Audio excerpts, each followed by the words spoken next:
week-end sportif assez extravagant. On en parle beaucoup dans les journaux? Oui, bonjour William, bonjour à tous. Ça n'a échappé à personne. Ce week-end sportif était éprouvant. Sans doute était-ce le plus dense de l'année. Du tennis masculin et féminin, du rugby, du foot avec la France, du foot avec le Barça. Oui, un week-end fatigant mais passionnant au terme duquel on retiendra un visage, celui-ci. Aïe. Il y a comme un bug, que se passe-t-il? Je crois que je viens d'être téléporté en 1985. C'est vrai que ce matin, la machine à remonter le temps a tendance à s'emballer et à nous immerger dans une époque que les moins de 30 ans ne peuvent pas connaître, mais qu'on se fait un plaisir de leur faire découvrir. Alors, l'homme que l'on voit ici, vous l'avez reconnu, c'est Mats Wilander, vainqueur de Roland-Garros en 1985. À l'époque, il fête sa deuxième victoire après 82 et avant 1988. 30 ans plus tard, l'homme qui fait la une au lendemain de l'Open de France de tennis, c'est donc lui, Stan Wawrinka. On ne l'attendait pas là, car il affrontait Djokovic, numéro 1 mondial. On ne l'attendait pas là, car depuis des années, quand on pense Suisse et tennis, eh bien on ne voit que Federer. Mais c'est ainsi ce matin, comme le titre l'équipe, le monde est Stan. Oui, le monde est Stan, comme le monde était Mats. Il y a 30 ans, les deux hommes ont un autre point commun. Ils font partie des rares joueurs à être parvenus à remporter Roland-Garros après avoir été champion chez les juniors.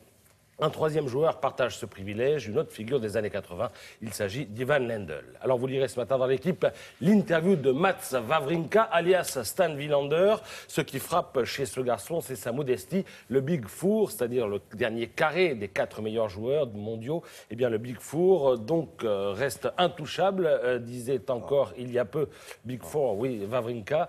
Je ne cherche pas à me comparer à eux, je fais ma carrière. Eh bien le Big Four, voilà. Il en fait désormais partie. Et devinez qui fait l'analyse de tout ça dans l'équipe ce matin? Eh bien, c'est Mats Wilander. Il confesse d'ailleurs que Wawrinka est aujourd'hui le joueur qu'il préfère regarder jouer. Dernière chose sur Wawrinka, il y a 2 mois, il était au fond du trou. Et moi, je trouve ça rassurant pour tous les supporters de l'équipe de France de foot qui, à 1 an de l'Euro, l'ont vu sombrer hier face à la Belgique aussi.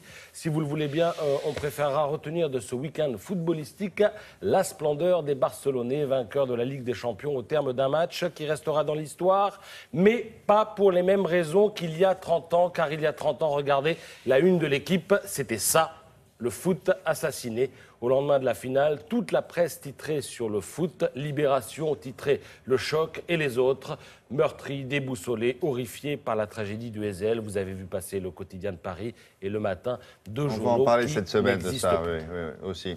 Et cette année-là, décidément, le monde est petit. C'est la Juventus de Turin, finaliste malheureux ce week-end, qui avait gagné 1-0, but de Platini, l'actuel président de l'UEFA, la plus tragique de ses victoires. Alors on le voit, le sport fait parler, le sport fait rêver, et pourtant les sportifs sont parfois oubliés, particulièrement les amateurs. Voilà pourquoi le secrétaire d'État au sport, Thierry Braillard, présente aujourd'hui à l'Assemblée nationale une proposition de loi qui vise à mieux protéger les sportifs de haut niveau, car aussi ahurissant que cela puisse paraître, beaucoup de sportifs n'ont, par exemple, pas de couverture. Accident du travail, ce texte devrait faire l'unanimité. Tous les groupes politiques vont a priori le voter. Et d'ailleurs, dans l'équipe, ce matin, une 50aine de sportifs de haut niveau signent une tribune dans laquelle ils remercient par avance tous ceux qui pensent à eux en défendant cette loi de haut niveau. Merci beaucoup. Vous verrez la carrière de Patrice Romden depuis 85 jusqu'à aujourd'hui, demain ou après-demain. On a quelques photos qui vous concernent. Tenez, avec Charles Bouteloup...